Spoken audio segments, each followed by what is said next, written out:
नमस्कार दोस्तों। उम्मीद करते हैं आप लोग अच्छे होंगे। दोस्तों अभी हमारे पास में एक ऐसा कोर्स आया हुआ है, ये ऑलरेडी मार्केट में पॉपुलर है, लेकिन अभी हमारे पास में कॉलेज से डील हुई तो ये कोर्स आया हुआ है। कोर्स है डेटा साइंस एंड एआई का, जिसका बहुत डिमांड है, बहुत क्रेज है। और इसके लिए ऑब्वियसली बहुत सारे पैरामीटर्स हैं, उसके हिसाब से कोर्स में एडमिशन हो सकता है। थोड़ा सा कॉस्टली पड़ता है, लेकिन इसमें रिजल्ट काफ़ी अच्छा आता है और आपको जॉब से इजीली मिल जाते हैं।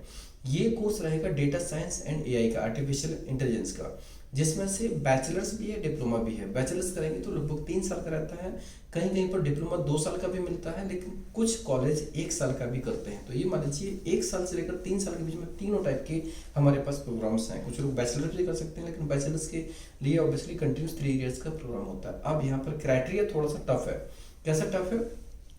अगर तीन तीन चार क्राइटेरिया है उसके हिसाब से, अगर आपके पास में एक प्रकार से सेम फील्ड का एक्सपीरियंस है और इंडिया में आपने आईटी का सेम फील्ड का आपने डिप्लोमा किया है, तो फिर आपको यहाँ पर इजीली डिप्लोमा में एंट्री मिल जाती है। उसमें ज़्यादा इशू नहीं होती है। मतलब कि आपने सेम फील्ड में इंडिया में आपने स्टडी की है, उसका सर्टिफिकेट आपके पास में है, आप ग्रेजुएट हैं, आपने सेम फील्ड में स्टडी की है और उस फील्ड का आपका सर्टिफिकेट है, और आपका एक रिलेवेंट जॉब भी हो सेम फील्ड का, तो ये मान लीजिए कि आपका पूरा पूरा चांस होगा आपका एडमिशन होना और वीजा लग जाना। अगर मान लीजिए ऐसा नहीं है, तो आप साइंस स्ट्रीम से और आईटी बैकग्राउंड से आपका क्वालिफिकेशन डिग्री होना चाहिए, और फिर ऑब्वियसली डिग्री होगा उसके हिसाब से। अगर रिलेवेंट एक्सपीरियंस नहीं है कोई बात नहीं, अभी जस्ट पास आउट है और सेम फील्ड से हैं तो भी आपके चांसेस होंगे। चलो ये भी नहीं है तो 12th के बाद में एक आईटी का डिप्लोमा होना चाहिए सेम फील्ड का, और एक जॉब होनी चाहिए। अगर वो नहीं है तो फिर डिप्लोमा होना चाहिए। अगर ये भी नहीं है तो फिर साइंस स्ट्रीम में एक प्रकार से आपका 12th होना चाहिए और मैथ्स काफ़ी स्ट्रांग होना चाहिए। ये सब चीज़ें हैं। इसमें से जो लोग भी इसमें इंटरेस्टेड हैं, एलिजिबल हैं, वो अप्लाई कर सकते हैं। क्राइटेरिया बहुत बड़ा है। मतलब कि मान लीजिए कि इसमें आईटी बैकग्राउंड होना कंपलसरी, उसका एडवांटेज मिलेगा। और अगर आईटी बैकग्राउंड नहीं है, सिर्फ 12th के बेस पे करेंगे, तो आपके टैलेंट के ऊपर रहेगा और कॉलेज टू कॉलेज वेरी करेगा। वो आपको हायर कर सकता है, नहीं भी कर सकता है, दैट डिपेंड्स। लेकिन अगर आप आईटी बैकग्राउंड से हैं तो डेफिनेटली इसमें चांसेस बहुत ज़्यादा होते हैं। और सिंगापुर के बारे में तो आपको पता ही है कि आईटी के मामले में सिंगापुर बहुत आगे है।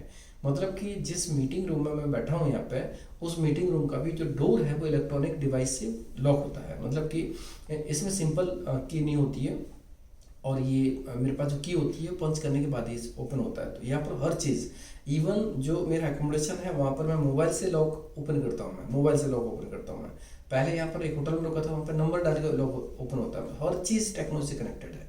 एवरीथिंग, किसी भी जगह चले जाओ आपको सीसीटीवी कैमरा हर जगह मिल जाएंगी। तो सिंगापुर में आईटी का बहुत स्कोप है, एआई का तो अब बहुत ज़्यादा स्कोप है। तो यहाँ पर जब लोग क्वालिफिकेशन कंप्लीट करते हैं तो उनको रिलेवेंट जॉब भी मिल जाती है। ऑब्वियसली जो टैलेंटेड होते हैं, इंटरव्यू क्वालिफाई करते हैं, उनका ज़्यादा चांस होता है।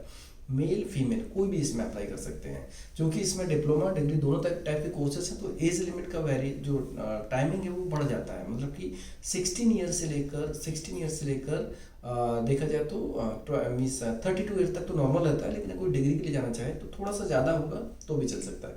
लेकिन फिर गैप पीरियड में उनका आईटी से संबंधित ही एक्सपीरियंस होना चाहिए, और जो एआई या डेटा साइंस में उन्होंने काम किया हो, उसका सर्टिफिकेट हो, क्वालिफिकेशन हो, फिर क्राइटेरिया के हिसाब से देखना पड़ेगा इसमें। लेकिन इसको बहुत ज़्यादा है। इंग्लिश ऑब्वियसली आईटी फील्ड में तो इंग्लिश कंपलसरी है, इंग्लिश अच्छी होना चाहिए।